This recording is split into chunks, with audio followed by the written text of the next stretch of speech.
மகா கும்பமேளாவை முன்னிட்டு உத்தரப்பிரதேசத்துக்கு ருத்ராட்ச மாலைகள் விற்க வந்தவர் இந்தூரைச் சேர்ந்த 16 வயது இளம்பெண் மோனாலிசா போன்ஸ்லே. மகா கும்பமேளாவுக்கு வந்த சமூக ஊடக பிரபலம் ஒருவர் மோனாலிசாவை படம் பிடித்து பதிவேற்றம் செய்ய இந்தியா முழுக்க பிரபலமடைந்தார் மோனாலிசா. தோற்றம், கண்கள், உடல் மொழி, பேச்சு என பல விதங்களிலும் அனைவரையும் ஈர்த்தார். சனோஜ் மிஸ்ரா இயக்கும் தி டைரி ஆஃப் மணிப்பூர் என்கிற படத்தில் நடிக்கும் வாய்ப்பும் மோனாலிசாவுக்கு கிடைத்துள்ளது. இது தவிர பிரபல நிறுவனங்களின் தொடக்க விழாக்களிலும் பொது நிகழ்ச்சிகளிலும் மோனாலிசா தொடர்ந்து பங்கேற்று வருகிறார். சமீபத்தில் அமேரா என்கிற வைர நகைகள் தயாரிக்கும் நிறுவனத்தின் விளம்பரத்திலும் மோனாலிசா நடித்திருந்தார். மேலும் சொகுசு கார் ஒன்றை மோனாலிசா வாங்கியுள்ளதாகவும் தகவல்கள் வெளியாகியுள்ளன. இந்நிலையில் பாலிவுட் பாடகர் உத்கர்ஷ் சிங்கின் சாட்கி என்கிற இசை ஆல்பத்தில் மோனாலிசா நடித்துள்ளார்.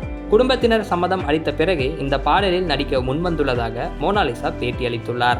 மோனாலிசாவின் நடிப்பு திறமைக்கோ நடன திறமைக்கோ பெரிதாக வேலை வைக்காத இப்பாடல் வெளியான முதல் 4 நாள்களில் 1 மில்லியன் பார்வைகளை எட்டி ரசிகர்களின் வரவேற்பை பெற்றுள்ளது.